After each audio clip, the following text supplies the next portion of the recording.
साल 2018 में एक हैरान कर देने वाली खबर काफ़ी अखबारों में छपी थी। यूपी के बिजनौर इलाके में जब कुछ लोग गंगा की सफाई कर रहे थे तो वहाँ उन्हें एक पत्थर तैरता हुआ मिला। आमतौर पर भारी पत्थर पानी में आसानी से डूब जाते हैं।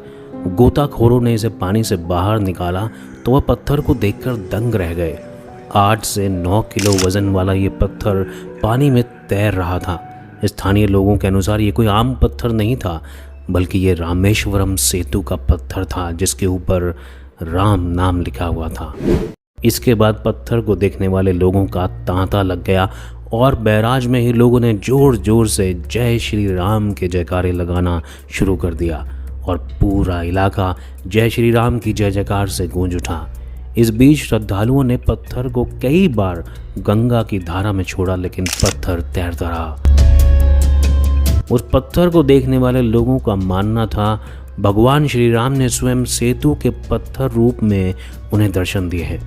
धार्मिक मान्यताओं के अनुसार जब लंकापति रावण माता सीता का अपहरण करके लंका ले गया, तब भगवान श्री राम ने लंका जाने के लिए समुद्री मार्ग में एक पुल बनवाया था। ये पुल नल और नीर की देखरेख में 5 दिन में बनकर तैयार हुआ था। ग्रंथों के मुताबिक त्रेता युग में भारत और लंका के बीच बनाए गए इस पुल को राम सेतु के नाम से जाना जाता है। राम सेतु को आदम का पुल, नल सेतु और सेतु बांदा के नाम से भी जाना जाता है। इस पुल में जो पत्थर इस्तेमाल किए गए थे वो पत्थर आज भी पानी में तैरते हुए दिखाई देते हैं। समय समय पर इसको लेकर कई अन्य दावे भी होते रहे हैं, जैसे कि राम का नाम लिखने के बाद इस पुल में पत्थर नहीं डूबता था। इन दावों का क्या सच है और राम सेतु की सच्चाई क्या है, आइए जानने की कोशिश करते हैं। हिंदू धर्म के लोग जिनके भगवान श्री राम आराध्य हैं, उन्होंने हमेशा से यही माना है कि ये पुल रामायण काल के दौरान ही बनाया गया था। वहीं कुछ दूसरे लोगों ने कुछ दूसरे दावे किए। भारत की अलग अलग सरकारों ने राम सेतु के बारे में जानने की अपनी तरफ से कोशिश की थी। क्या ये राम सेतु है? क्या ये एडम ब्रिज है? क्या पत्थर वाकई में तैरते हैं? क्या प्रमाण है कि ये रामायण काल का है? और अगर रामायण काल का नहीं है तो इसका क्या प्रमाण है कि राम सेतु रामायण काल का नहीं है? क्या ये पुल खुद ब खुद बन गया या ये मैन मेड यानी मानव निर्मित पुल है? और इन दोनों ही स्टेटमेंट के पीछे क्या तथ्य हैं, जानने की कोशिश करेंगे स्टोरी बाबा की इस डॉक्यूमेंट्री में, जिसका नाम है राम सेतु का रहस्य।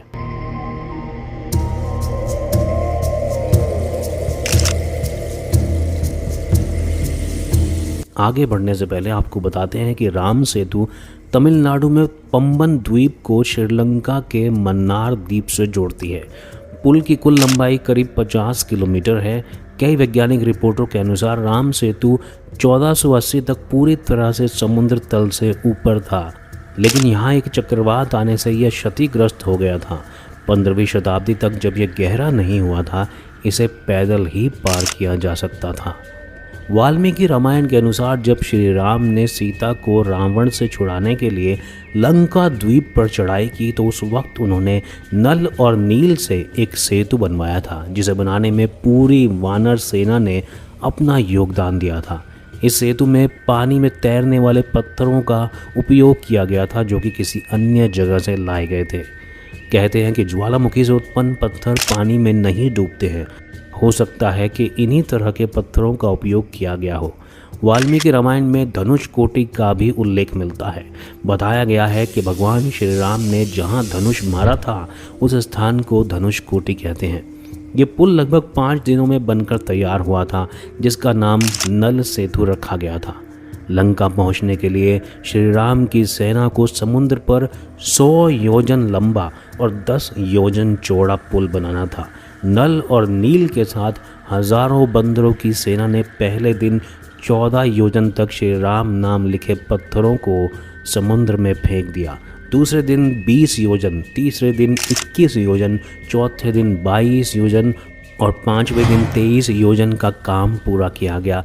इस तरह 100 योजन का काम 5 दिन में पूरा किया गया था। कुछ विद्वानों का ये भी मानना है कि अगर एक योजन को 8 मील की दूरी माना जाए तो करीब 1200 किलोमीटर हो जाता है और 1200 किलोमीटर को 400 कोस कहा जाता है। इस तरह आज की काउंटिंग के हिसाब से राम सेतु की लंबाई 1000 किलोमीटर से भी ज़्यादा थी। गीता प्रेस गोरखपुर से छपी पुस्तक श्री रामायण कथा सुख सागर में वर्णन है कि राम ने सेतु के नामकरण के मौके पर उसका नाम नल सेतु रखा था। इसका कारण था कि पुल बनाने के लिए जो टेक्निक इस्तेमाल की गई थी वो विश्वकर्मा के पुत्र नल द्वारा बताई गई तकनीक थी। कुछ रिपोर्ट्स के अनुसार महाभारत में भी राम के नल सेतु का जिक्र आया है। वैज्ञानिक तथ्यों की माने तो ओशियनोग्राफी यानी समुद्र के विज्ञान के शोध से पता चलता है कि राम सेतु 7000 साल पुराना है। यह शोध मन्नार द्वीप और धनुषकोडी के पास समुद्र तटों की कार्बन डेटिंग से भी मिलता है। समुद्र तटों की कार्बन डेटिंग और समुद्र संबंधी अध्ययनों से एक टाइम फ्रेम का पता चलता है जो रामायण काल से मैच करता है। वहीं इस अवधारणा को लेकर कुछ विरोध भी है। कुछ विद्वानों के अनुसार ओरिजिनल लंका वर्तमान के मध्य प्रदेश के पूर्वी हिस्से में था, तो ये पुल रामायण काल का नहीं हो सकता। दूसरी तरफ आपको बताते हैं कि राम सेतु को एडम्स ब्रिज क्यों कहा जाता है। एडम्स ब्रिज का पहली बार जिक्र एक बुक में आया था जिसका नाम है Book of Roads and Kingdom, जिसमें इसे सेंट बाधई या समुद्र का पुल कहा गया है।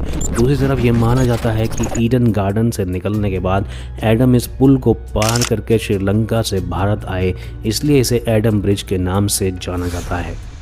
एक ब्रिटिश कार्टोग्राफर ने 1804 में सबसे पहला नक्शा तैयार किया था, जिसमें इस नक्शे में भी इसको एडम ब्रिज के नाम से ही बोला गया है। बहुत सारी रिसर्च एक्सपेडिशंस राम सेतु के ऊपर समय समय पर हुई है, लेकिन पुख्ता तौर पर कभी भी ये नहीं साबित हो सका कि ये एडम ब्रिज है या राम सेतु है या कुछ और। कुछ महीनों पहले बीजेपी नेता ने संसद में राम सेतु के बारे में क्या कहा, आप खुद दैनिक भास्कर में छपी इस खबर को पढ़ लीजिए। आखिरी में स्टोरी बाबा चैनल यही बोलना चाहता है कि हिंदू धर्म और हिंदू धर्म की मान्यताएं, जैसे कि ज्वाला माँ में बिना ईंधन ज्योति प्रकट होना, अमरनाथ में शिवलिंग खुद बनना और भी ऐसी अनेकों घटनाएं होती थी, होती हैं और होती रहेंगी, ये दिखलाने को और बताने को कि हिंदू धर्म चमत्कारों से भरा हुआ है। हर चीज़ के पीछे के विज्ञान को प्रूव करना मुश्किल होता है, जैसे कि ढेरों वैज्ञानिक हिमाचल के ज्वाला देवी मंदिर से निकलने वाली ज्योत को आज तक विज्ञान के आधार पर प्रूव नहीं कर पाए। लेकिन दूसरी तरफ अगर किसी भी चीज़ का साइंटिफिक बेस, डेटा, तथ्य या आधार मिल जाए तो बात पुख्ता हो जाती है। इस बात से भी नकारा नहीं जा सकता। ये थी राम सेतु पर हमारी खास डॉक्यूमेंट्री, और हिंदी में कहानियाँ डॉक्यूमेंट्रीज देखने के लिए हमारे चैनल स्टोरी बाबा को अभी सब्सक्राइब करें और इस वीडियो को लाइक करें। जय श्री राम।